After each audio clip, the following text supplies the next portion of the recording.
Ideals like peace, freedom, and justice, they get packed up, but we can all go home. Well, I'm not going home. I'm gonna get on my boat, and I'm going upriver, and I'm going to kick that son of a bitch Bison's ass so hard that the next Bison wannabe is gonna feel it. Now, who wants to go home, and who wants to go with me?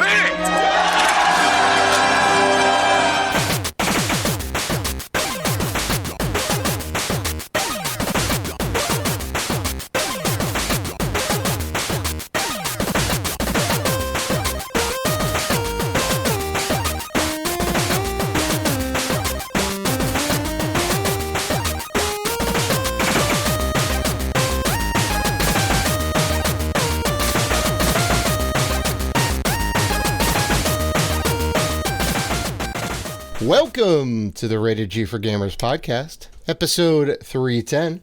Before we start the show, we want to thank all of our wonderful fans who have supported us.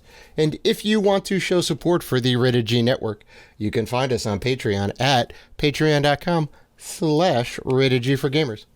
You can also find us on YouTube, Twitter, Instagram, and Facebook at Rated G for Gamers. And finally, please rate and review us on iTunes and Spotify. We appreciate all the love. I'm your host, Dave Rotino, and this is my co-host, Dan, the podcaster formerly known as Classic Robinson. What's going on, man? Well, I want to say, I didn't tell you I was going to do this. I know I was a little out of it last week. I was pretty tired.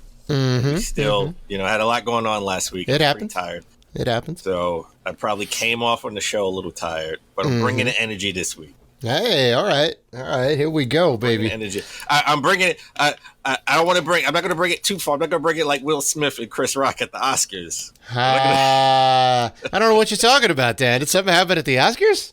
Is this something that is in the news that everyone's talking about? The smack known around the world, which we're not going to get into. But I'm going to bring the energy. I'm going to bring the energy.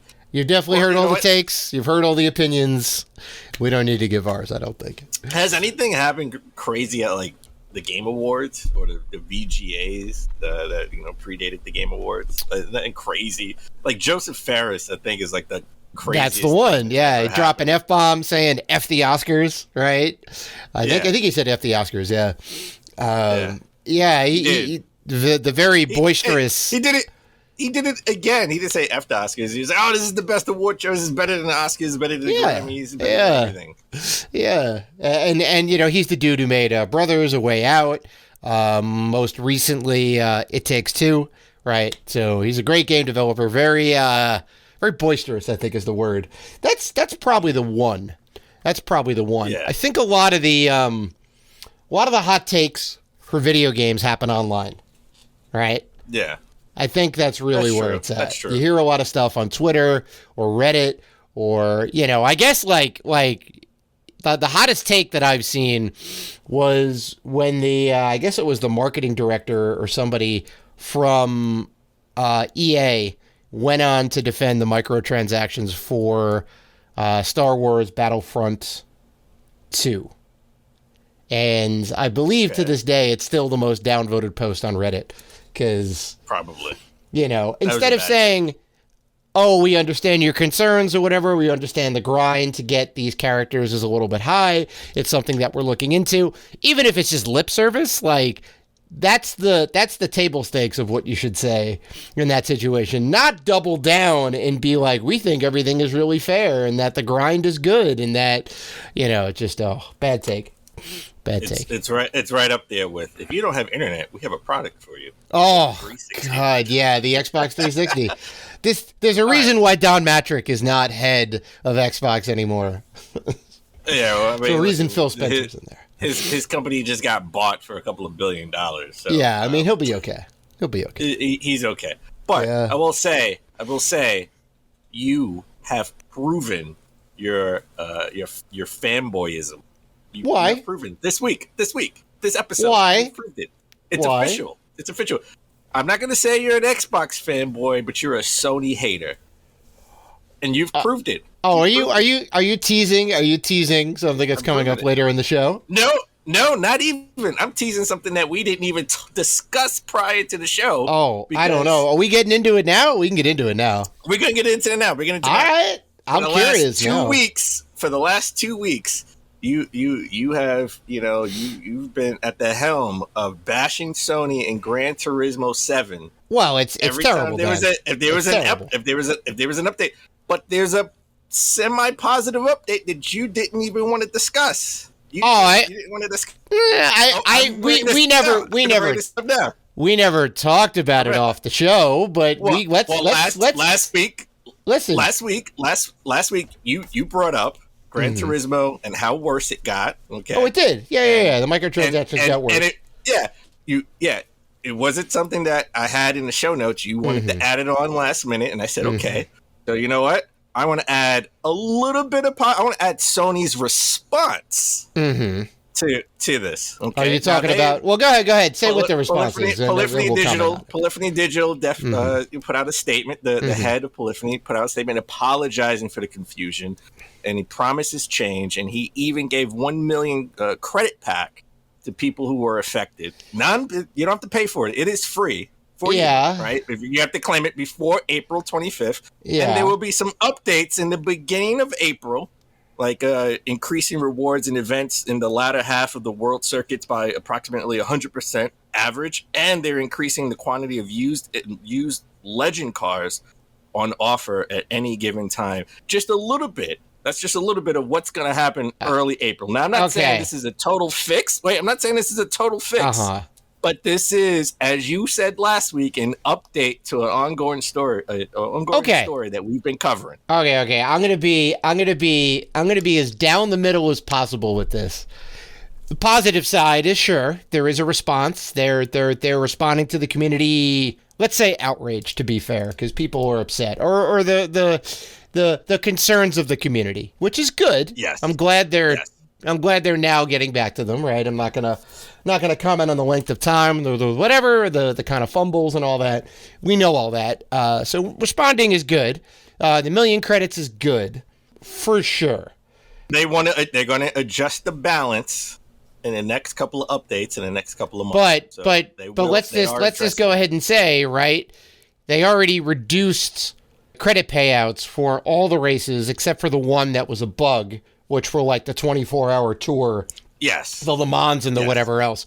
So the course correction, you have to, if they're going to be course correcting the other circuit payouts, you need to factor in that they've already been reduced by a little bit. So is it 100% over what they are currently? Because that would be like, the math gets a little hazy. That's like maybe a 75% out, 125% increase or whatever, or 150% increase as opposed to like doubling the amount of credit. So let's just say that. And if they're saying more legendary cars are available, I'm assuming that means you can purchase more legendary cars, but the high price tag is still going to be there. So it's like, it's more of a win for Sony in that case. Like, hey, there's more choice, but you still got to pay an exorbitant amount for it. It's something in the right direction. They're not totally there, but it's something. It's something. All right. I'll take the million credit. I'll take the million credit.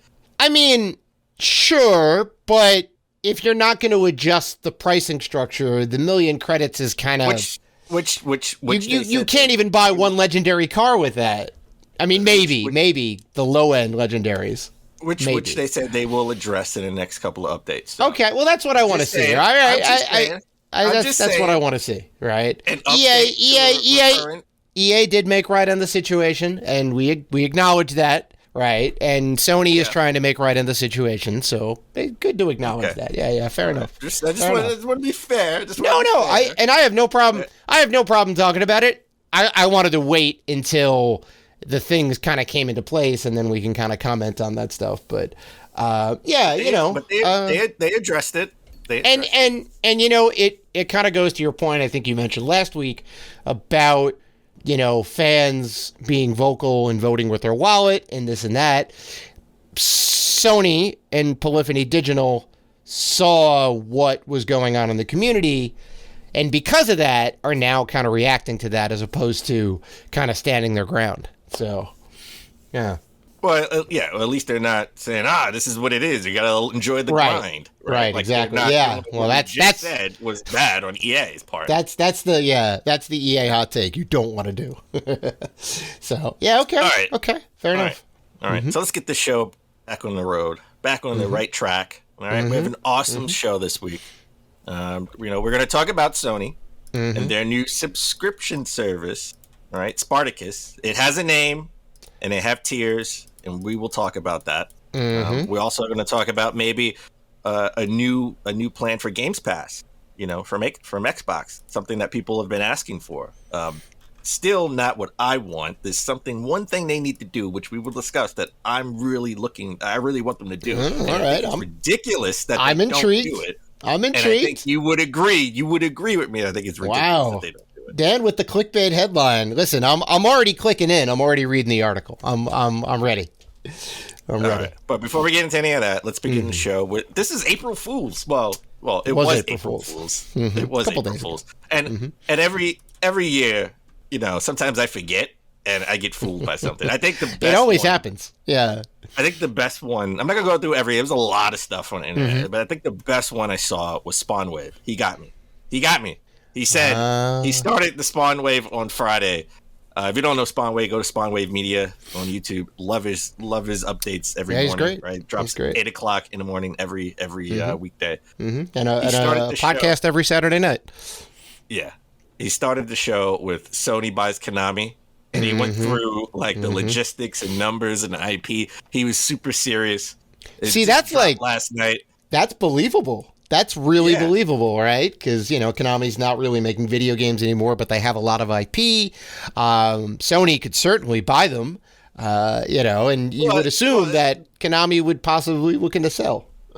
And there, the domain names have been in the news. We haven't really discussed it a lot. They just never made the cut, the final cut for the show. But like Silent Hill, and Metal Gear Solid, those domain names have been up, been re-upped, and what are they going to do, right? Yep. So, and then at the end of it, he said April Fool. So he caught me. He did get me on that one.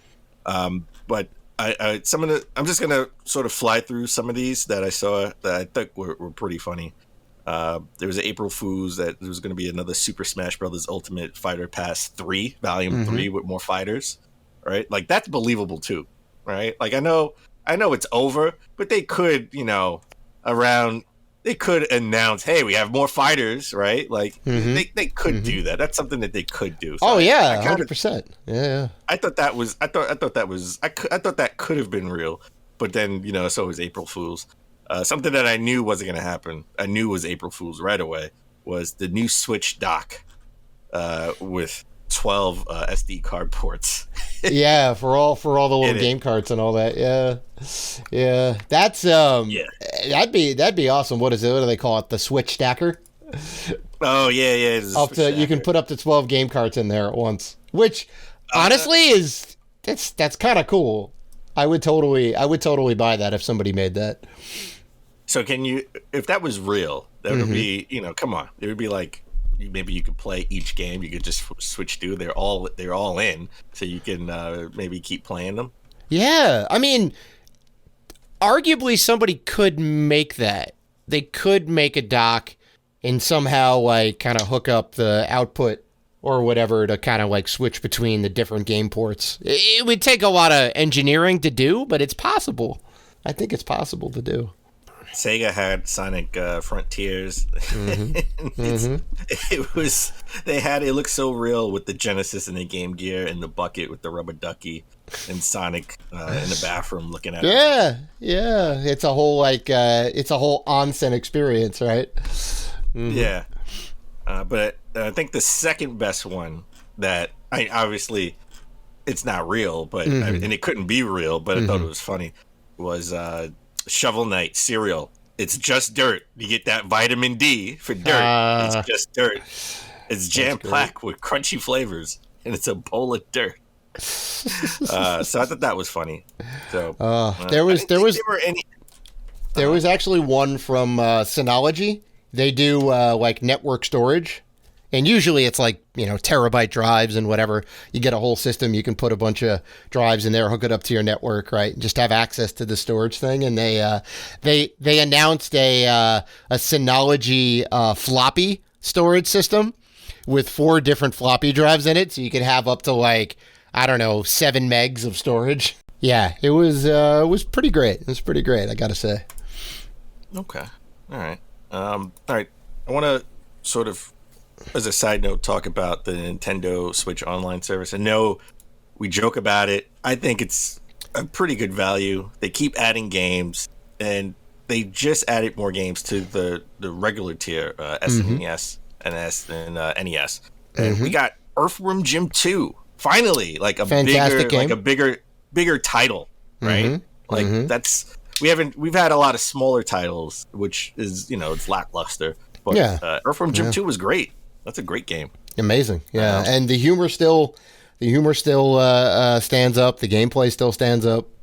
It's it's not an easy game though. It's definitely not an easy game. No, it gets kind of tough. So, and then you got Dig Dug 2. Didn't know they made a second one. Really? Oh, okay. Didn't know there was a second one. And then we got Mappy Land? Sure. Which I think was that a Japanese game? Because I don't think that came out in America. It did. It came out. It came out for Nintendo. Yeah. Came out for the NES. I believe so. Yeah. Yeah. You know what I got to do every time they release games for the NES or SNES? I got to look it up and see if I have it, and if I don't have it, I got it. You may. I mean, I don't. I think it may be uncommon at best. It's definitely not rare. Okay, Dave. Yeah. You know what is rare? This part of the show. Is it our favorite part of the show? Oh. As we always try to always try to start the show, but epically fail. You've been playing. Why don't you go first, Dan? Okay. All right. I beat Kirby and the Forgotten Land on the Switch. It is now done. It is a great game. Okay. I would say great. I would put it gives you that original Zelda, right? When they had like the regular world and then they had the dark world. So once you beat the game, you have like a dark world to beat, which is a little bit harder. Everything is distorted and dark, and you have to go and clear all the levels that you already did. You got to clear them again, right? And they're a little bit different. They're a little different, and it's a little bit tougher. So, and they only have 2 modes. It's easy and hard, right? I forgot the exact name of the modes, but it's like, easy and hard. I actually switched it to easy at the end of the boss, because at the last level I changed it to easy just because every boss battle they throw back at you. So you get like 8 boss battles in a row, and every time you think it's over, it's not over. So I thought this was one of the best, if not the best, Kirby game I've ever played. It's right up there with Kirby Robobot. A lot of people have been saying all Kirby games should be 3D open world, or at least in 3D now, and that this is like the best of the series. It's not totally open world. It's not like, well, it's the most open world of all the Kirbys, but it's not open world at all. You can't go off. Well, it's not like Odyssey. It's definitely linear, but it's in a 3D space. Well, yeah, they give you. I mean, they give you a area to play in. Yeah. Right. Okay. Yeah. Okay. Yeah. It's not Mario Odyssey by any means, but that could be the next. Sure. Step. The next iteration of it. Yeah. Yeah. Maybe not the next game, because they do leave a tease for the next game. Right. Like, when you beat it, they do leave a tease. Or maybe Kirby and the Forgotten Land 2 or whatever they may call it, all right? But maybe the next series could be a little bit more like Mario Odyssey with Kirby. Right? Yeah, so I could see it. I could see that it. would be cool. That would be cool. And I love swallowing, like when you're Kirby, you swallow the car, you'd be called a car. Oh, yeah. Well, you're Kirby, you swallowing everything. You swallow everything. Sorry, I'm a child sometimes, Dan. You are a child. You don't know. It's fine. It's fine. For a younger audience, just don't worry about it. Well, Kirby likes to swallow. Oh, boy. Listen. You're forcing my hand to make that the episode title. Please, no. I don't want to do it. Kirby swallows things? Yeah. Kirby does. Kirby swallows. So what else have you been playing, Dan? See now you're making it weird. I'm not making it weird. I'm trying to be professional here. I don't know what you're talking about. I've been playing I played a little bit of Ghostwire Tokyo. Oh PS5. yeah. You were Like, adamant about not picking this game up. You were like, nope, because I thought it was because nope. they all the the Sony marketing sort Mhm. of presented it as like a spooky game. Right? Yeah. Like, I mean, and these are the same. It's the same people that made Evil Within. So Oh yeah. so obviously, I'm gonna think maybe this is like the Evil Within in Tokyo, right? The Mm-hmm. Tokyo version of Evil Within, but Mm-hmm. it totally isn't. It is an action third. It's an action game Okay. with spooky elements, right? Okay. With spooky elements. So Mhm. it is Mhm. 1,000% an action game. Mm-hmm. I don't understand the story whatsoever. I still don't get it. You are a ghost in this guy's body. I think he's dead. If you leave him, he dies. Okay. Because he can only inhabit the body of a dead person, but this guy's Okay. still alive. I don't All know how right. that works. So he's like a spirit, I guess, right? Is that he fair is to a say? spirit, which is Mhm. how you got your powers. Mm-hmm. And it's a first person perspective, and you have like magical zipping power, like like magical powers through your hand. Oh yeah. Okay. Again, it has lots of spooky elements because you're battling spirits. It's at night, and there's a fog that can kill you. Right? Okay. So, and you're like facing a demon or a dream demon or something along those lines. I still hasn't really been explained thoroughly. Mhm. So I've been playing that, and to complete the trifecta, because I played Kirby on the Switch, been playing Ghostwire Tokyo on the PS5. I also picked up Tiny Tina's Adventure on the Xbox. Yeah. All right. And I've been playing a little bit of that. I think I honestly bought it and thought I wouldn't like it, but I've liked it a little bit more and more because you're Nice. essentially playing a D&D game, That's right. Yeah. literally in the world, right? Yep. So I'm in the castle. Yep. I'm like walking around the castle, I'm walking around the neighborhood, walking around the castle, and then all of a sudden it's like, oh yeah, now the castle is under siege by this army of skeletons, and all of a sudden I'm surrounded, right? Because she's making it harder. You know, that's the second game that you've played in the last like couple of months that had D&D mechanics inside of the game world, right? That's true. What was the first one? Life is Strange 3. Life is Strange. Wasn't there like a D&D-esque campaign going on? It was like it was like a D&D slash your favorite RPG? RPG elements. Final Fantasy. Right? Yeah. So this is, I like this. This was cool. This is fun. I don't know if I'm going to beat it. I don't know if it'll capture me that much. I'm not big on the Borderlands games. Right? Like, it's a lot of loot. I keep picking up the wrong gun. I hate some of the guns. In here. Well, there's thousands and thousands or millions of guns. I know Borderlands has like millions of guns. Well, here's the problem. The same button is the same button to swap. So if you tap X, you take it. If you hold X, you swap it. And sometimes I see. Sometimes I want to take it and I swap it out by accident, but I don't see it on the floor anywhere. It's like the gun is gone. Huh. So I've picked up the wrong gun plenty of times. Right. And I end up with a weapon I don't like. But I think it's fun. It's a fun game. Okay. I could play it and listen to a podcast, and it's just like dumb fun. So nice. All right. So tell me what you've been playing. I've been playing Elden Ring still. You're a masochist, you're a masochist. You're still playing it? I've gotten over the curve, man. I've gotten over the curve, and I'm getting better at it. I understand the mechanics now. I know how to parry, know how to roll. I know how to look for the moments of opportunity of when to strike, especially against the bigger enemies.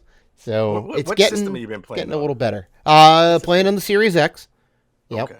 Yep. Got it. You got the Series X version and not the Xbox One version? There is no Xbox One version, I don't think. So it's a Series X all the way, or S/X. Just from the conversation last week about WWE. Oh, trust me, I know. And, which, by the way, WrestleMania has happened. WrestleMania Night 2 is happening right now. Oh, yeah. And super happy. Cody Rhodes returned to WWE. There you go. Yesterday on WrestleMania, WrestleMania Day 1. He beat Seth Rollins. I think it was like probably the match of the year. Okay.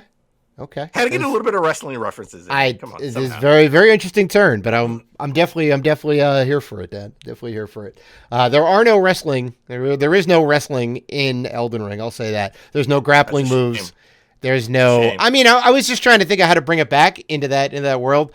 There's a hell of a ton of melee weapons that all have different abilities and strengths and weaknesses, and certain weapons work with certain builds. I mean, there's a lot of brute force for sure, a lot of heavy hammers and all that, but you really can't like grapple. There's no like fisticuffs or hand-to-hand weapons or anything like that, which would have been cool if you had like maybe like brass knuckles or spike gloves or something. But no, it's all like either weapon, long range weapon like crossbows or magic, which my guy is like sword and magic basically.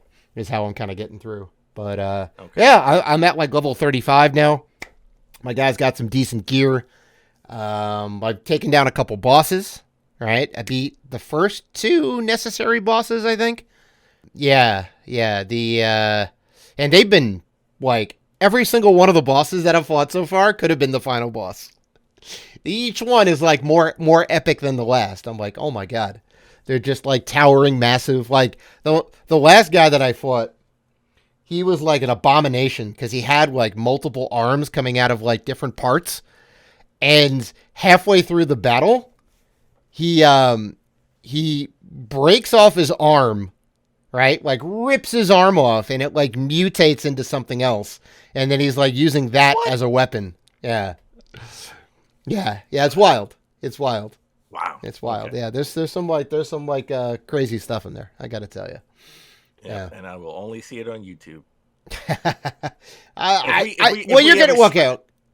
Okay. If we ever stream, if we Mm-hmm. ever do streaming, we should stream. We got to stream. The first 2 games we stream is I'll play Elden Ring and you'll play one Yoshi. You'll play one of the Yoshi games. I think one of us is going to have a better time than the other. I'm not going to say who, but. Yeah. Okay. Yeah. All right. Yeah. So we have an indie game spotlight again this week, Dan. We have another game that I'd like to highlight that I found on Switch. Came out over the summer. I believe it was in one of the indie game showcases. I'm going to say the Nintendo Switch showcase, possibly the PlayStation showcase. I think it was Nintendo. It's called Mina and Michi, right? Oh, I've heard of that. I heard of that one. Yeah. Uh-huh. It's it looked like a top-down Zelda game from the Game Boy. Game Boy Advance era. Yeah. I mean, it definitely has that view and it has that kind of art style. Yeah. So, I mean, you can get it on PS4, PS5, Xbox One, Switch, PC, and Steam. Oh, Steam on PC, right? It's a 1 to 2 player game. It's developed by Ratalaika Games and Light Up. Say that 10 times fast. Yeah, I know. I think they're I want to say they're a Ukrainian or Russian developer, I think.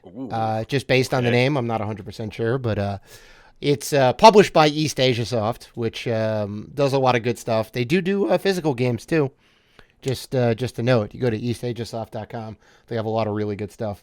But as you said, yeah, it does have some Zelda elements. It's an action adventure puzzle game. It is only $5, Dan. $5 on Switch, PlayStation, and Xbox. $2 on Steam. So if you're looking for a new game to try out, I would definitely recommend it.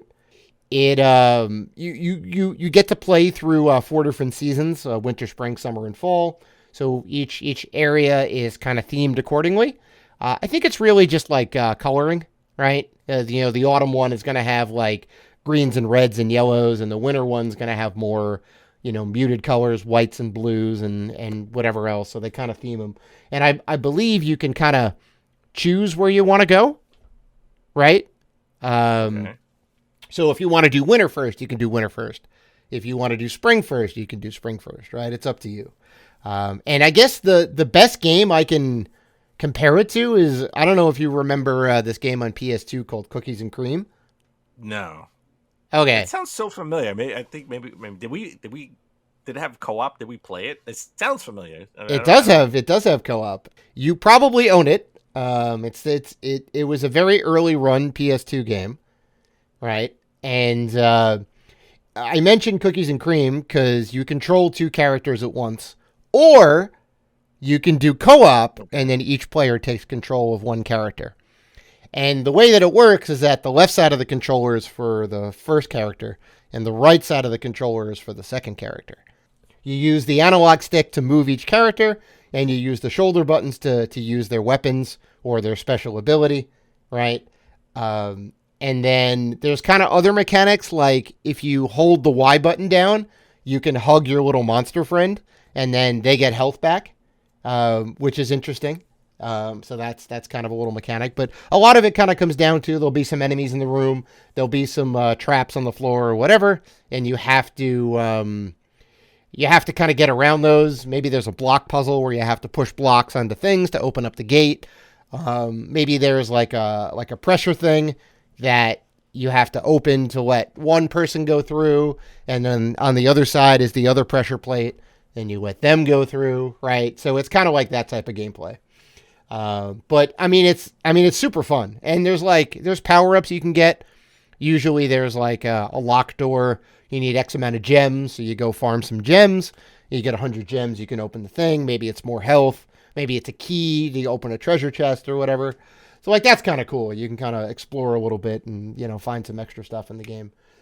The one thing I'll say about it that is super annoying is that the A button, right, one of the main face buttons, the A button activates multiplayer mode.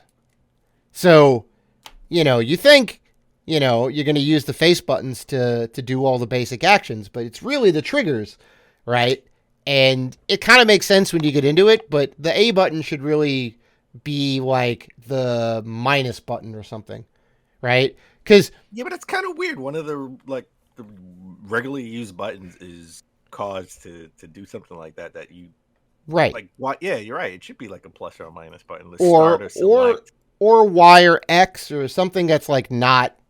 You just intuitively you want to hit that button, and like there's never going to be a time if me and you wanted to play, we would be like, let's play Mina and Michi, and we would set it up right away to be multiplayer mode and then just leave it. There's never a time where it's like, oh, I gotta go, I'm gonna drop out, I'm gonna play single player now. I mean, maybe, but that'll happen like once during a playthrough, right? Yeah. That's about it. So you almost never would want to hit that button, but it's a very active button there. That's the only thing I'll say about it. I don't think you can remap the button, which would solve that issue, and it wouldn't be that bad. But it's just annoying that it's there. It's the only negative I have about the game. Game is super cute. Art style's great. Music's good. And it's super cheap. I mean, I highly recommend it if anybody's looking for a new game to play. All right. Maybe I'll check it out. Definitely. I mean, do you think they'll have a physical? I mean, it's East Asia so they certainly could. Yeah. They do a lot of physical. This looks like a Vita game. I want a Vita game. Come on, put out a physical for it. They've done Vita stuff in the past, East Asia Soft. So it's possible.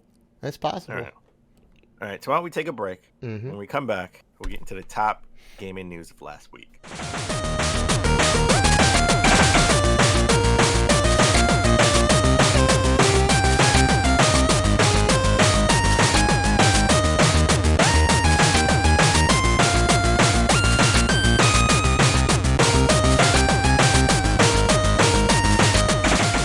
And we're back.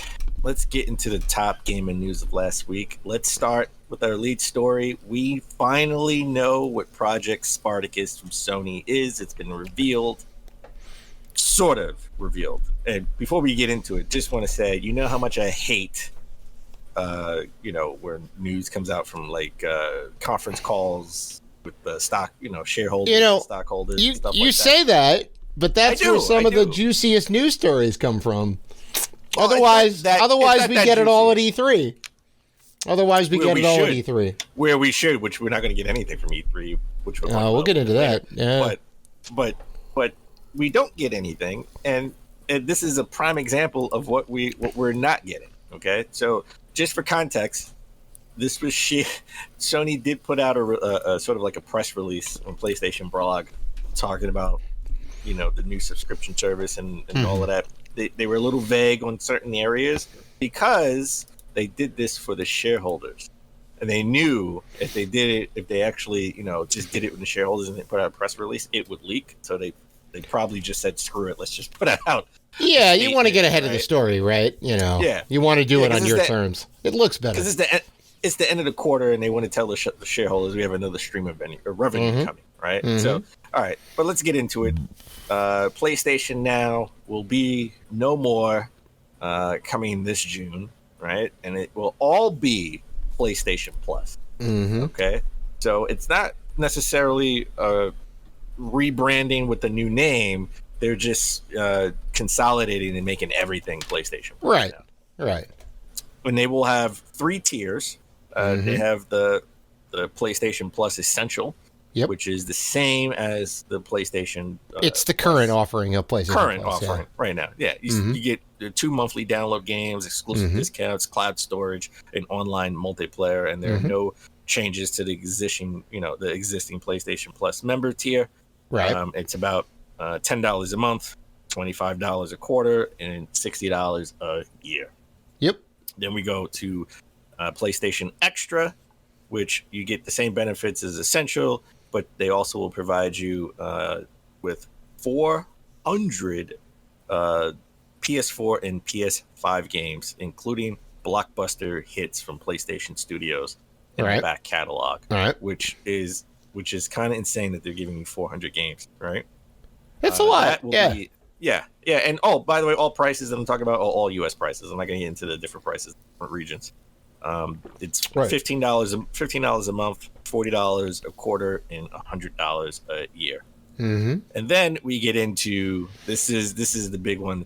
This is where all the rumors are correct, right? Well, the rumors were correct for the most part on all the tiers. The pricing was a little off. Right. PlayStation Plus Premium, right? You get all the benefits from the other 2 Essentials and Extra, but they do add a catalog of PlayStation 1, PlayStation 2, PSP, and you can stream PS3 games. But everything will be, there is a PC option where you can play on your PC. You can stream the games on your PC as well. Yeah. There's a couple of PC ports that came over, but for the most part, it's going to be streaming for all that older stuff. And it will be $18 a month, $50 a quarter, and $120 a year. So, what are your thoughts? Well, mind you, nothing here is groundbreaking. All the rumors that we've heard for the last year are essentially true, with the exception of the pricing a little bit off and the PC offering. Where was it higher or lower, the price estimates? It was off by $2. Off by a couple. Well, that's not bad at all. Yeah, and the PC offering, I think, caught people by surprise, where they will allow you to stream games on the PC. Right. So I want to compare PlayStation to Xbox to Nintendo, right? Because there's 3 different offerings out there, right? And we own all 3 systems for sure. I think you still have Games Pass, right? I have it until June, I think, and then I have to make a decision if I want to pay for it. Okay, so you still have Games Pass. You have Nintendo Online with the expansion and all that. So we have all the same stuff, right? I may get the PlayStation service. It's great, but comparatively, it's not as good as the Xbox service, for the reason of you won't get first-party games day and date with the physical release, or the digital release, I should say. So if you want to play, let's say, the God of War Ragnarok, that'll be on the system or the service eventually, maybe 6 months or a year out, but you won't get it day one, which it is a big thing. And it's fair to note that Microsoft is taking, or Xbox is taking, a bit of a hit having the game available on Games Pass, because it could be a $60 purchase, or it could be a $15 purchase, and then they just cancel the service after that or whatever it is. Or they could try it out. They could try the service out for free and play the latest games, play Forza 5, play Halo. Well, Halo's free, the multiplayer's free, but play whatever the first party game is, and then just go, I don't want to play this service anymore. And they've technically lost out on some money. So it's not without its negatives for the company, but it is a big boon to the user. So comparatively, I would say the Xbox kind of wins out in that respect. I think that's the one big thing that Xbox has over the PlayStation service. And Nintendo. And Nintendo service. Oh, and also Nintendo too, yeah. Because the Nintendo stuff, you don't get any current games. All the current games you have to buy digitally or physically. With the expansion pack, you get N64 and Genesis games. With the regular Switch Online, you get multiplayer capabilities for some games, and you get Nintendo and Super Nintendo games, which is cool, and it's also why it's the cheapest of the bunch. It starts at $20 and then works its way up. Nintendo Online also does have the family plan, which is awesome. PlayStation is going to have like group or family plans, I believe. Or actually, no. PlayStation isn't slated to have the family plan? No. Okay. And currently, Xbox doesn't have a family plan right now, so it's just, you just pay whatever it is, and that's that. So it is nice that there is a bundle, like a year price or a quarterly price, because that will save you some money, right? It's $15 for Games Pass Ultimate, is that right? And yes. Games Pass Ultimate is Xbox and PC. You can play on whatever platform, and you can play the hundreds of games that they have in their library, which goes back to the OG Xbox, which is cool. There are some classic games, classic for Xbox, I guess, which is good. There's a lot of 360 games, and there's a lot of Xbox games, and any first-party game now day one, which, when you think about it, we got Starfield, which is upcoming. Whatever the next Call of Duty is, any of the new Bethesda offerings will all be day and date free to play with Games Pass day one. Well, just rewind. It's when the actual purchase of Activision goes through. Well, okay, sure. Essentially, it will be. Yeah. It's not the next Call of Duty will not be on Games Pass that we know of. There's been no announcement of that that's coming out. Well, I think the deal is going to be inked before next November, right? No, the deal is not going to go up until next summer. Yeah, the deal's not going to be finalized until next summer. Okay, so maybe we won't get Call of Duty this year, but we'll get it next year. We'll get it in 2023, which is fine. I mean, it's. I'm looking into the future. It's like it's only going to get better from here. So I mean, I'll say that like out of the three, Xbox is still king of the hill. Although it does cost a little bit more, so I guess that's also fair to say, right? It's $15 a month, and there is no bulk year price. I look at it this way. I look at it that all this, whenever someone's not in the lead, they have to do something bold that is pro-consumer to get that sort of market share back, right? Like Sony, obviously, they sort of won the sales race with the PS3, but everybody knows acknowledges that Xbox there's no there were more PS3 sold, but Xbox the 360 won that generation. And of course it won that generation. Just because they made it out at the end, they squeaked it out at the end. I mean, well, that doesn't matter. Numbers it out they at the sold end. more PS3s, but they didn't win that generation. Now, no, of course, that. Not at all. They're acknowledging that, and they did pro-consumer things for the PS4, right? Where they didn't. You could still share your games. They didn't lock that behind. Well, always having it be online. Yeah. Obviously, Xbox run. The famous. This is how we share our games. Oh yeah, here's a game. Yeah. Well, you're right. I mean, to go back. Yeah, the price was cheaper. Everything. They focused a lot on the indie game scene. Right. They did a lot. Yeah, they did. They did a ton of right things during that generation. Yeah, well, they did a lot of things that normally didn't do to gain that market share back. And Microsoft did the same thing with backwards compatibility and with their service. Oh yeah, no, you gotta call out games. You got to call out new games there in the service first. You got to call out the pro out. Consumer moves. Yeah, of course. Yeah. Of course. Yeah.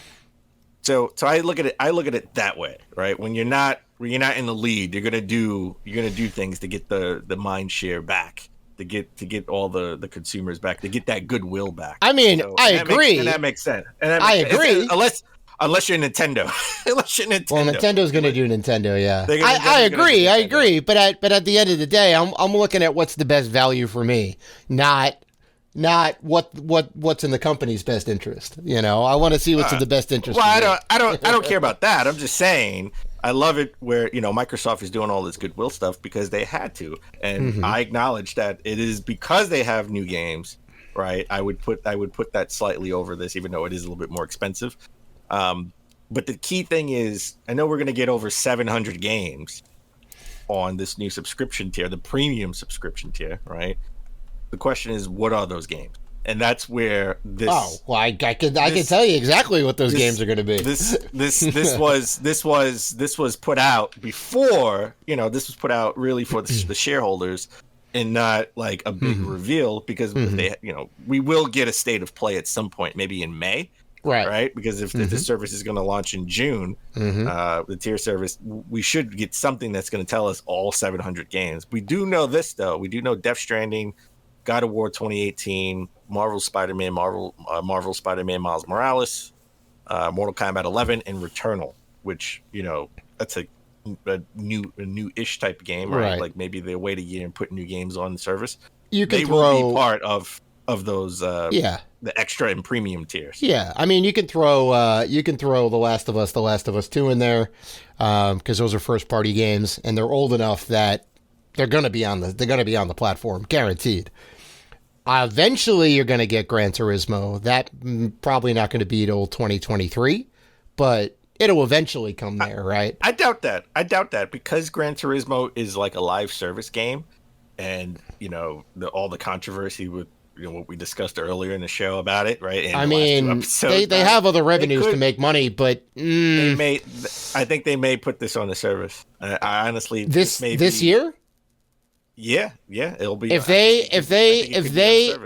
they launch it in September. I don't think it's going to be there till 2023. I think even if they launch it over the summer, it's still going to be till 2023. I don't think they're going to do that because otherwise then they would just put it on. They would just say Gran Turismo 7 is going to be a part of this. Wait, I'm confused. What are you talking about?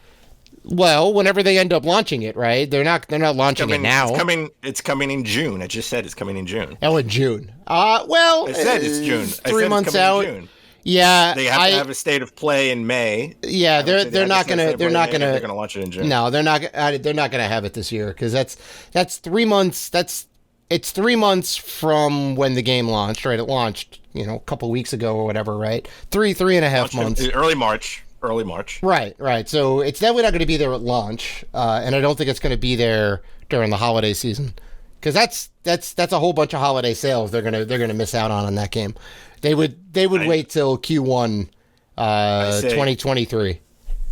I say it's not going to be. I'm not going to wait a year.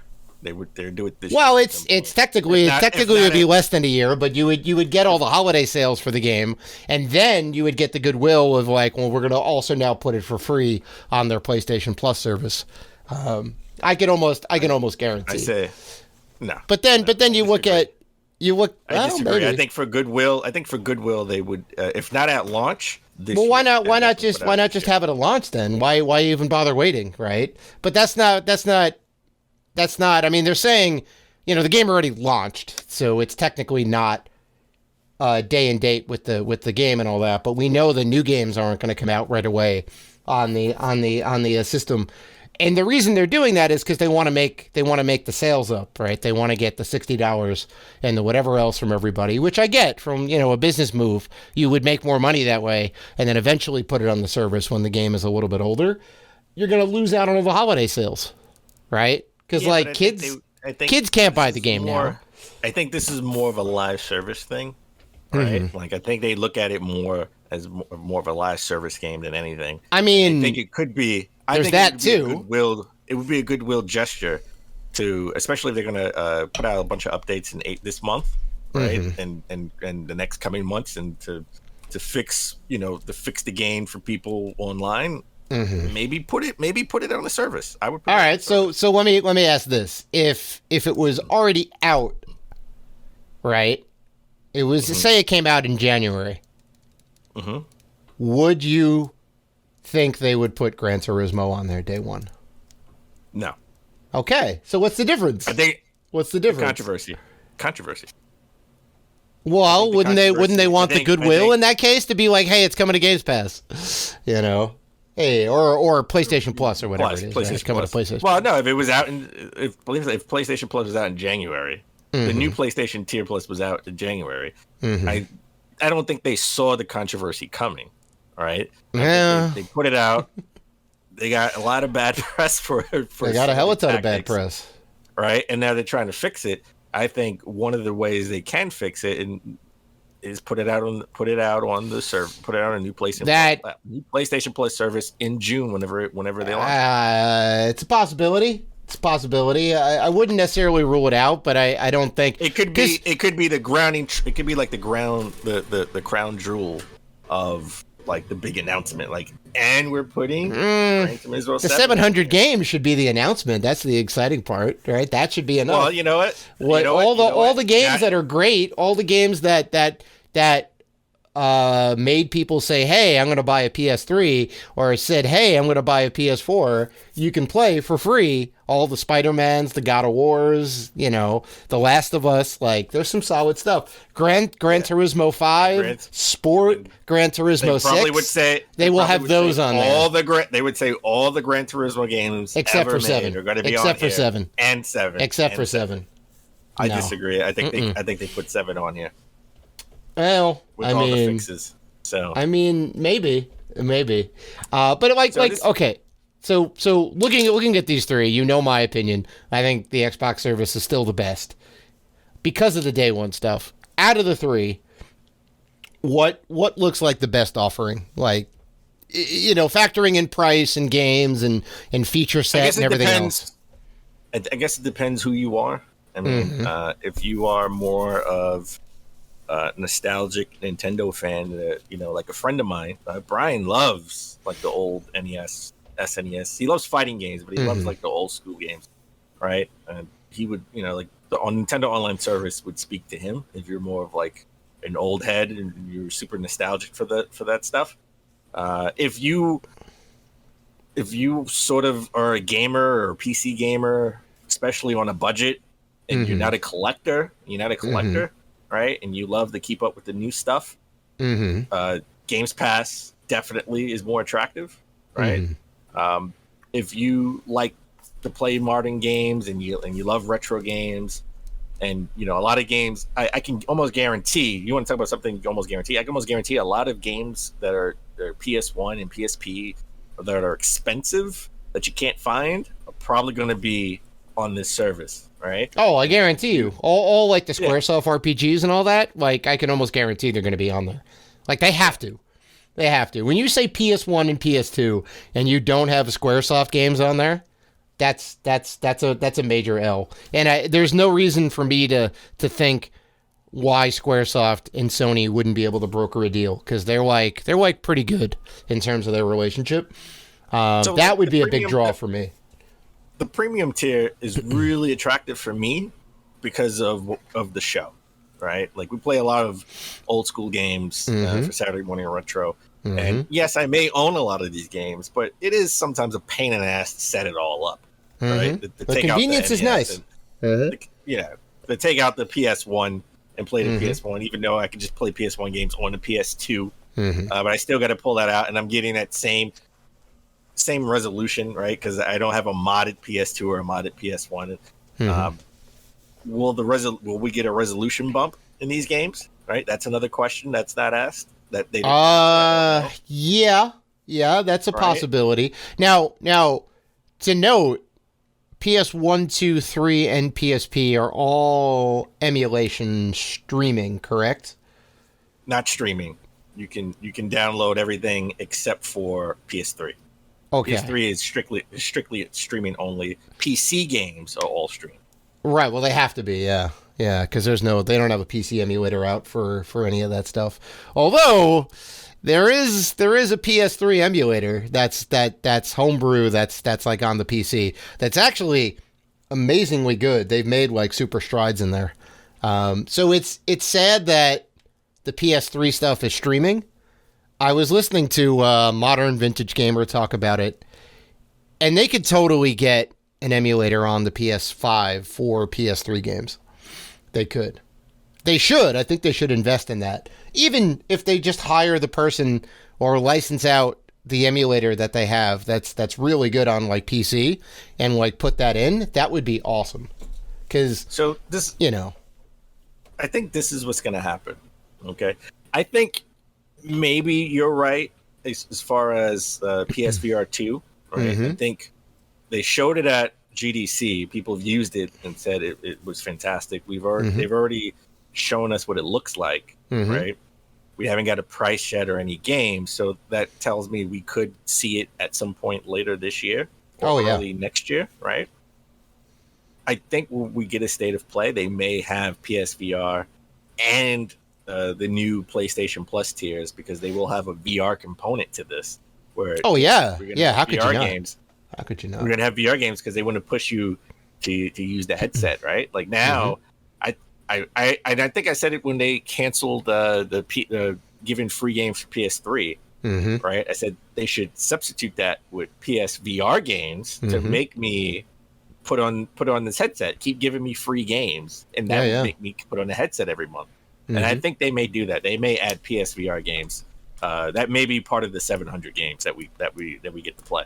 I mean, there's enough of them now, and they're old enough to where they could easily put Tetris Effect and Moss and all the other like Wipeout Omega Collection and whatever else. Like you put some bangers on there, put freaking Beat Saber on there, right?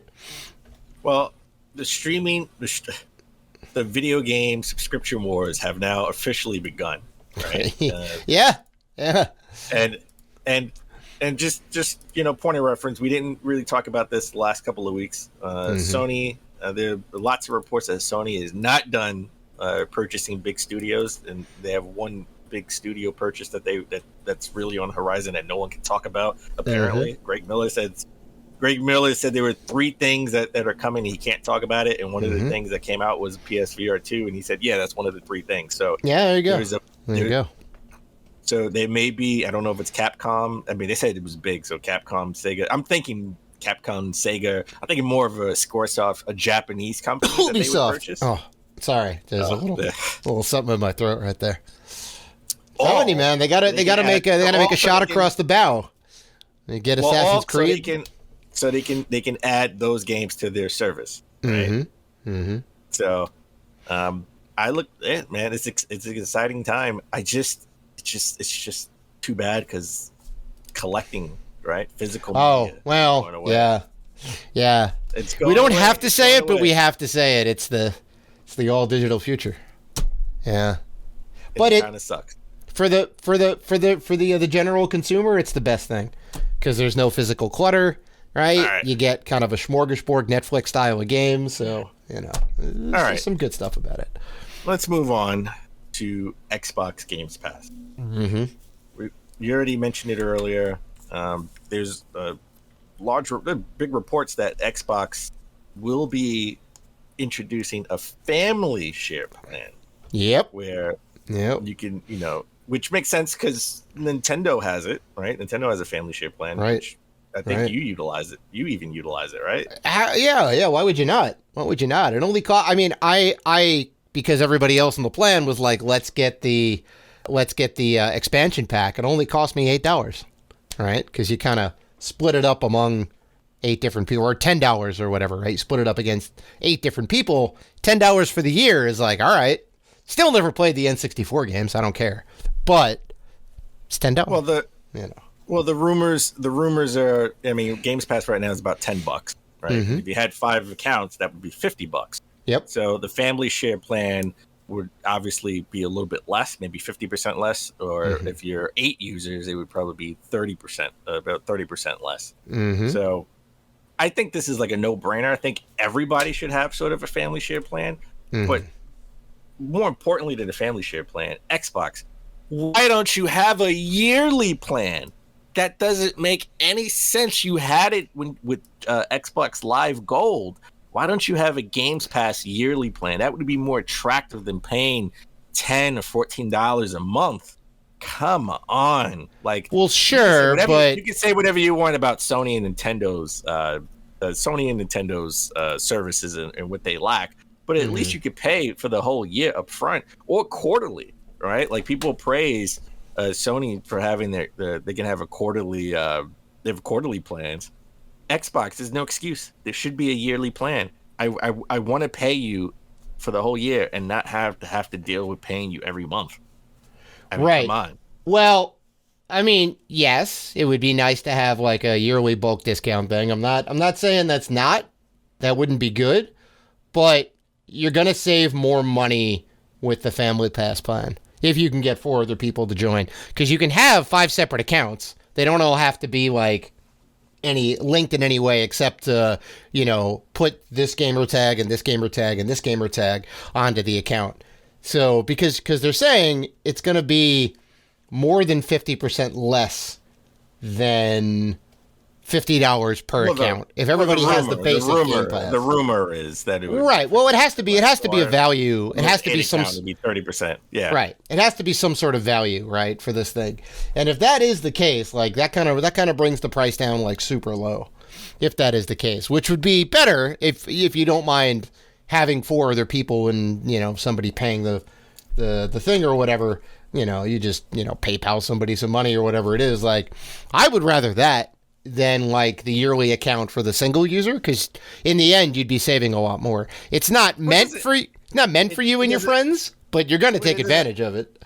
It doesn't matter if it's a family share or a single player. Just it should have a yearly subscription. Well, I'm just saying, like, the yearly price is probably going to work out more than what a family plan price per person would be. Is all I'm saying. Like, at the end of the day, I just want it to be cheap. You're right. There should be both. Right. But again, I don't care if it's family. There should be a yearly family plan. Here's the family plan for the year. Like, I want to pay yearly. I don't want to pay month to month. Like, you just want the convenience of having all your bills line up at the same time. I want to save money. That's my bottom line. I don't want to pay more. I don't care about I just let my credit card just pay it whenever. It's fine. Well, now that PlayStation Plus is going to change until June, I'm going to pay extra money. Right, but I'm now going to pay quarterly until we line up until January. You just got to get it back into that. Well, yeah, it's a quarterly and 2 month to month, and then you're back on track again, which isn't too bad. Yeah. My Nintendo Online service is off because I linked it to my Amazon. And you got the 3 free months. Amazon. Yeah. Yeah. So now it's a little bit off. All right, let's switch gears and talk about E3. We did discuss E3 being more of a digital event this year than in person, but we don't have to worry about that because E3 has been officially canceled. The ESA, a non-existent event now. Now it's the first time it's been canceled since I think like 2006 or mid 2000s. Yep. Right. Yep. Mid 2000s. They tried to. I think because it was like it wasn't open to regular users. Well, it wasn't open to the fans. I guess the fans is the right word. And then I think they tried to open it up to the fans, and then they canceled it. Is that right? I don't remember what happened. Okay, I know they were having some issues. They were kind of toying with opening it up to the fans, and then they just outright canceled it, and then they brought it back a year later. And they kind of revamped it a little bit, but it was still open to the fans. There was like 10,000 tickets that are available to the fans, and I still think that's the case up until like a couple of years ago or whatever. They wanted to get more revenue in there and not just make it like an insiders event or a journalist event only specifically. But it's weird that it's being canceled. No, it makes sense. It's not weird. It makes sense that they couldn't coordinate. Remember, there were the vaccine rollout and booster shots, all of that. That's good now. I mean, yeah. Well, we still at the end of last year still didn't know what was going to happen as far as events. It was a little up in the air, yeah.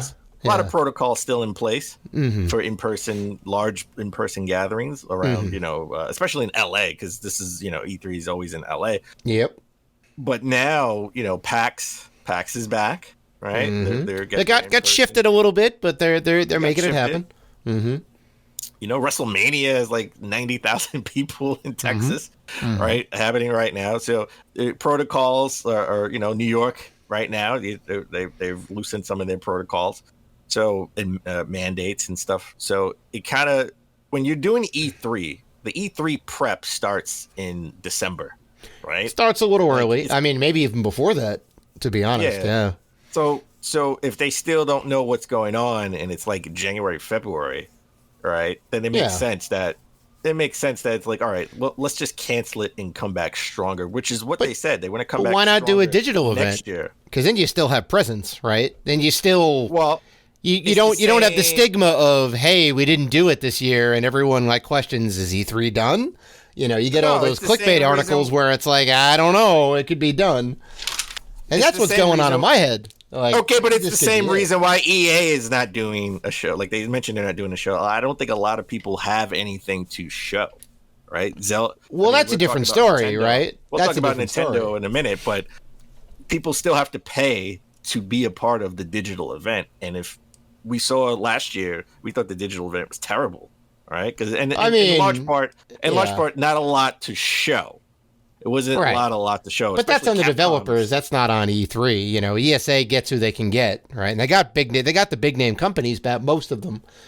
But if Capcom says, you know what, last year was a disaster because people hated it because we didn't really have anything to show, and we really only have one thing to show right now, which is Street Fighter, and we're not even ready to show that, then paying to be a part of E3 would be a waste of money, right? So, and it would be a rush too, because now it's. Hey, it's the beginning of the year, and now we have to rush to get something together for, this digital event, and we're not ready yet.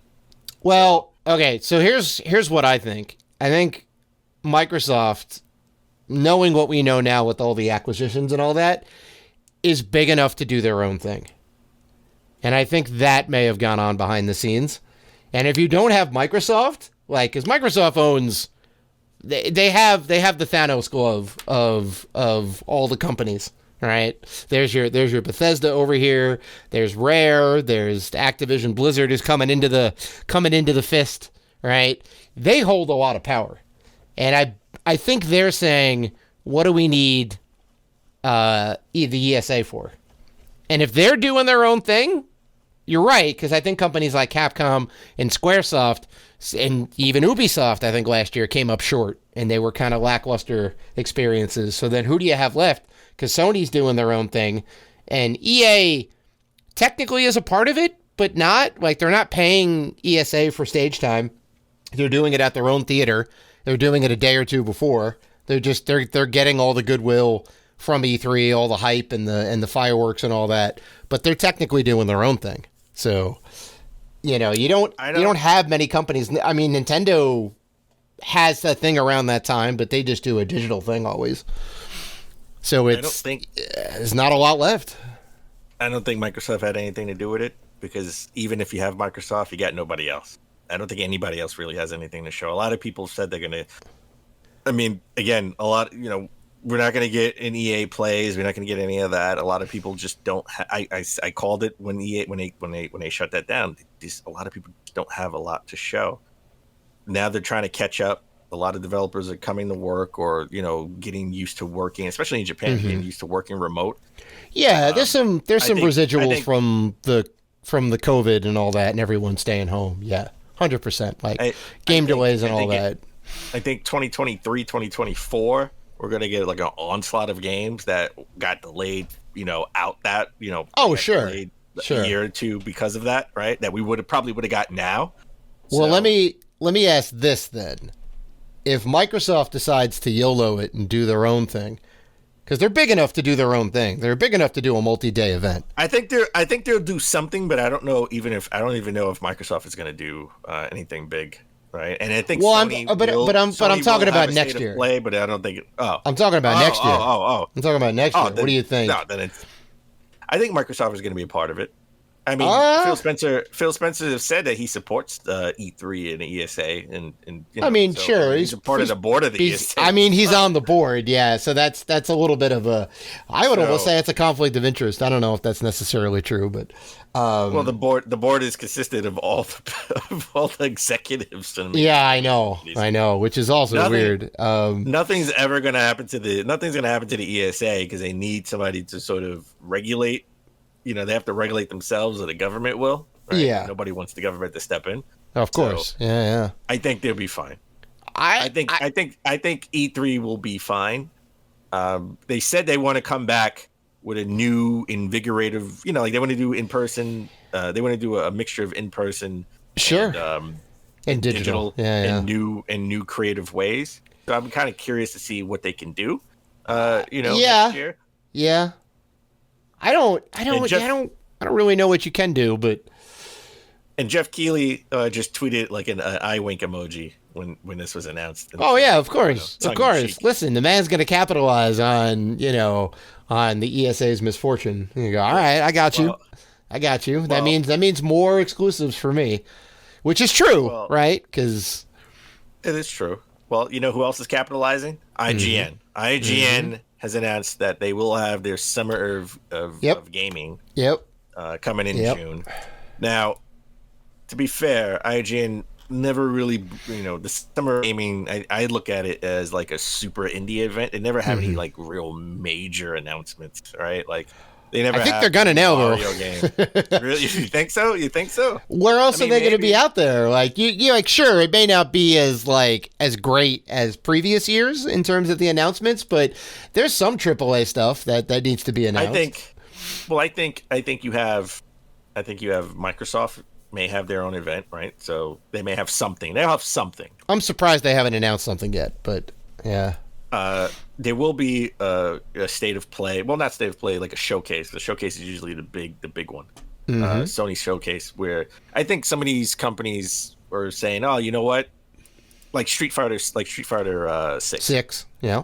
It may not be a PlayStation exclusive, like Street Fighter 5, but I think it'll show up at it will be we'll see gameplay and the announcement at like the PlayStation showcase or an Xbox showcase. I think it may be exclusive again. I think it may be. You think so? Wow. Well, why was it exclusive in the first place? Because Sony paid for it. Because Sony paid for it. I'm aware. You don't think Sony's going to do that again now that they own Evo? I don't think they're going to pay for the exclusivity. I don't think they'll pay for the marketing, like Call of Duty. I don't know. I mean, I think it was a good move on their part, right? It was PC and PS4 only. Well, I guess now PS5 or whatever it is. Yeah. But yeah, man. I mean, that to have like one of the arguably the biggest fighting game franchise of all time, exclusive, the new version exclusive, and like it's still going strong. It had a rocky start, but now it's like full fledged. They got a ton of characters in there, 3 seasons worth of stuff. To have, and they just like put a final patch out for it too with some updates in there. So I don't know. I could see Sony saying like Street Fighter 6 also exclusive. Well, regardless if it's exclusive or not, I think they'll have the marketing for it. So I think it will be at like their PlayStation showcase, right? Like Capcom, I don't think they're going to have their own thing. Whatever they have in the hopper will be piggyback off of one of the major companies. The only thing we know is Street Fighter. Maybe there's another Resident Evil in the works. They could showcase the new TV series, maybe, but that's tangentially video game related. That's not a video game. So what else would they have? Yeah. Well, I mean, there's rumors, there were leaks, right, of other things, of other games that are in the works that they aren't commenting on. But again, it doesn't matter. I just use Capcom as an example. I think whatever the games that are being developed, if they will be announced, they'll be announced at one of the the Nintendo Direct. They'll be spread out over the other. They're not gonna have their own thing. But I do think we'll see at least 2 big things from Jeff Keighley's, his showcase. I don't have a lot of faith that we're going to get like huge announcements in the summer, like big announcements in the summer. Like E3's canceled. I know games are going to be delayed until next year, and we will see a handful of big announcements. But I'm not holding out hope that we're going to have like a big announcement season. This year. Yeah, it's still weird, like zombie apocalypse time. Yeah, there's still residuals from that for sure. And Nintendo is definitely affected by the residuals, right? Because I don't know if you called it or I called it. One of us called it, but Breath I knew of the it wasn't Wild, coming out the this year. sequel has been officially delayed until spring. Oh yeah, 2023. Yeah. This is going to mark the 2017 to 2023 6-year anniversary since we got our last 3D full-fledged Zelda game. So it'll be out probably March, maybe the end of February. Right? They need a little bit more time. Understandable. I think, honestly, I think they're making it larger in scope than what they originally thought they were going to do. Right. And because, again, Japan, they don't have like that work from home culture. Right. People have to come in, and then they got shut down a few times. And they're the things that I just think the whole COVID situation and the scope being a little bit bigger, and they wanted to make it perfect because it's Zelda. You don't just put out a Zelda game and say, screw it, we'll put a patch out. Right. You want to make it right. So at least we have a window, right? Before it was just 2022. And we just didn't know when, right? But now we have an actual window, spring of 2023, so we can look forward to it in spring. Yeah. So yeah, I mean, I think all that makes sense. I mean, looking at the last game, they said they were going to use the same engine again to save money and cost. They already built out a beautiful engine for it, so it's good. You would assume the scope is going to be big, as big, if not bigger. So I'm 100% with you on that. They're gonna try and build upon the success of the last game, so it'll be similar in style, but I think like with the larger scope and all that, yeah, that kind of makes sense. All right, let's go again. We talked about the digital future coming. It's here. It's coming. It's coming faster than I would like. I mean, I hate it. I hate that. Why? I mean, who doesn't? Why can't I be in a nursing home when the all digital future is like coming? So you want to be on your deathbed so you don't have to experience it? I don't have to experience That's morbid, Dan. That's morbid. Come on. But we need places to preserve all the physical media, our history of video games, right? And we do that through video game museums. It sucks, but the war in Ukraine has affected video games in a way, right? Not just the developing teams that are out there that obviously aren't working on games or shifting to try to go to another country and still sort of work on games. We haven't really discussed any of that stuff. We haven't touched on any of that stuff. But I did want to talk about the video game museum that was destroyed in Ukraine. That it got hit by a bomb, and it's crazy because it in Europe, I know they're mostly known for like their computer games early on. Right, like all the different computer games that we had the NES, and they're talking about the Commodore, right, and the Sinclairs, that X Spectrum. I mean, they hold that in the same nostalgia that we do the NES and the Genesis. Of course, yeah. But this museum had a lot of the old computer systems that they had back in the day preserved, and it's just all destroyed apparently. Yeah, I mean, I'm looking at a picture right now of old Amigas, Commodores, ZX Spectrums. That's crazy. I mean, just, gone. Yeah, the Mariupol Computer Museum in Ukraine, privately owned collection, over 500 items of retro computing from the 1950s to the early 2000s.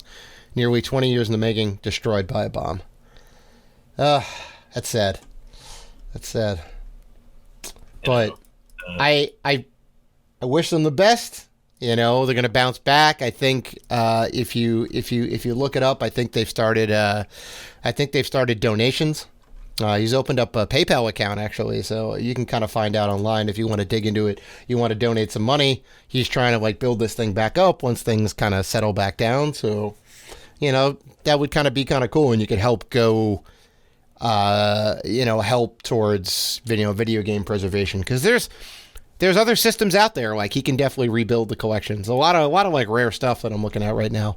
But so it's never an easy transition out of something so serious, but I do want to end on sort of a light note. This guy made a life-size Mario Kart 8 out of Mario Kart 8 cart out of cardboard. I mean, if you look at like how he put it together, it looked like a big Labo, a life-size Labo kit. And he had it floating, well, and it lights up and everything. He presented it like a Nintendo Labo kit, and you pop out all the pieces, put it all together. It's insane. Yeah, he basically he utilized vacuum technology, I guess. Yeah, vacuum technology, right? Hooks up a big vacuum to it. It blows up these inflatable wheels on the bottom, so it feels like it's in grav lift mode, and it's kind of floating and like moving around. It is wild. It is wild.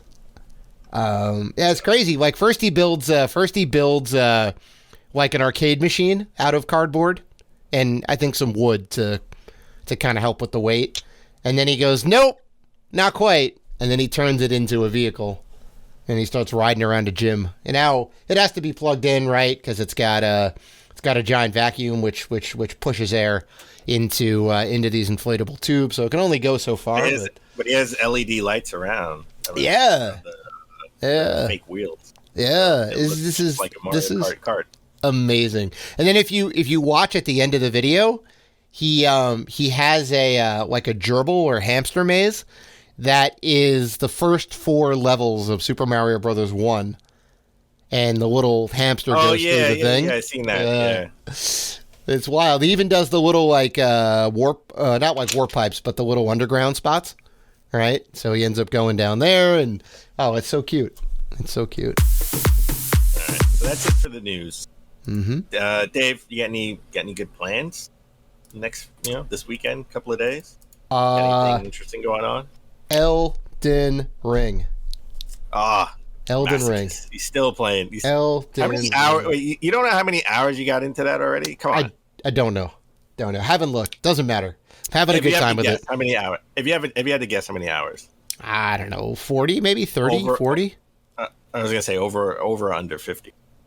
I think under. I know some people will put a hell of a ton of time. I even know that people have already sped run the game down to like 16 minutes. I think they managed to get to the end of the game through glitching, but you can get there. And they get a couple of key weapon and armor pickups to make it a little bit easier, but they're technically still at like level 1. Like they're straight out the gate. It's insane. Okay. For a game that's supposed to take a minimum 50 to 60 hours to get through, they've gotten down to like 16 minutes, which is insane. So I definitely want to say this. I'm probably going to try to go do some GameStop hopping. I went to GameStop today. No. I was in GameStop yesterday. I did pick up 2 Monster Hunter games for the 3DS, which I'll talk about in Saturday Morning Retro. Sure. But this is a good sign that things are going back to normal a little bit. Okay. I haven't checked Amazon as of this recording, but 2 days ago, most of last week, I should say, you could get a regular Xbox Series X, not S, X, on Amazon. Regular price. Regular price. I checked it 2 days in a row. I think I checked it on Wednesday and Thursday, and it was still there. I don't know if it's sold out now, but it was there for a couple of days earlier in the week, or earlier last week. Sure. And I went to GameStop, and they said we have PlayStations in stock, bundles only, but they had PlayStations in the store. They had it in the store, and that's the thing that you have to remember. The whole reason why scalpers and bots is because it was only sold online, but now they're starting to have it in stores. So I thought about buying a digital one because that's the only one I don't have, a digital PlayStation 5. But I really didn't go to the mall to buy I wasn't even thinking about a PlayStation. I went to the mall to buy some sneakers, which are just as expensive So They could be, you know, if you're going for those new LeBrons, you know, or you're getting some old school Air Jordans for sure. Well, you're not getting into LeBrons, but if you're ever getting Jordans or some Nikes, they're definitely just as expensive as the PS5. That's insane. So I went there specifically for a pair of Jordans, and I just stopped in the GameStop, and they had to sign it. Oh, we have PlayStations in stock, bundles only. And you know, and I asked the guy in the store. I said, "Hey, why are you only doing bundles only?" He's like, "Because if we don't, people will come in and buy 10 of them." Right, exactly, and then they just scalp them online, yeah, because they're still in somewhat low supply. So I get that. You know, you do what you got to do. You know. Yeah, and I'm not gonna lie, the bundles weren't too egregious. Mm-hmm. Okay, it wasn't too egregious. It wasn't like 2 copies of Demon Souls.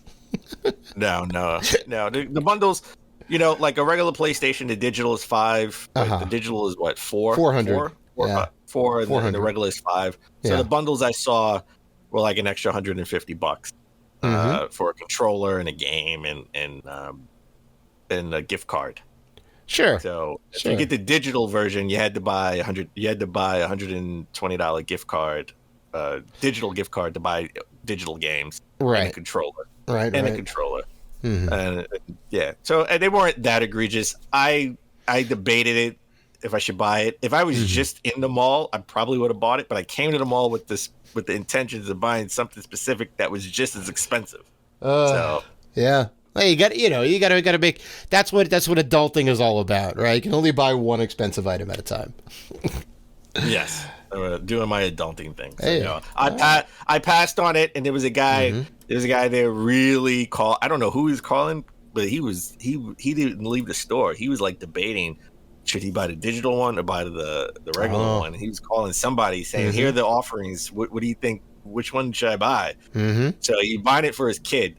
So I don't know which one he bought, but I know he wasn't leaving that store until he bought one, and he called like 50 people. Right. Damn. Well, all right. That is episode 310 of the books, folks. And we want to thank you guys for listening to the show and liking, commenting, and doing all the good stuff that you guys do. If you want to interact with us, and we know that you do, you can find us on Facebook, Twitter, Instagram, and YouTube at Rated G for Gamers. Also, we are part of the Gaming Podcast Alliance. You can check out all of the fine podcasts featured on there at gamingpodcastalliance.com if you're looking for more gaming goodness. Our friends actually, Precisely, they are back in the podcast game, and they have a brand new beer out on the market. So if you live in the I want to say Jersey, Philadelphia area, maybe check out Precisely, check out their beer. Very cool. Very excited for them. Shout out to those guys. Yeah. So please listen, like, rate, review, and subscribe. And as always, keep gaming.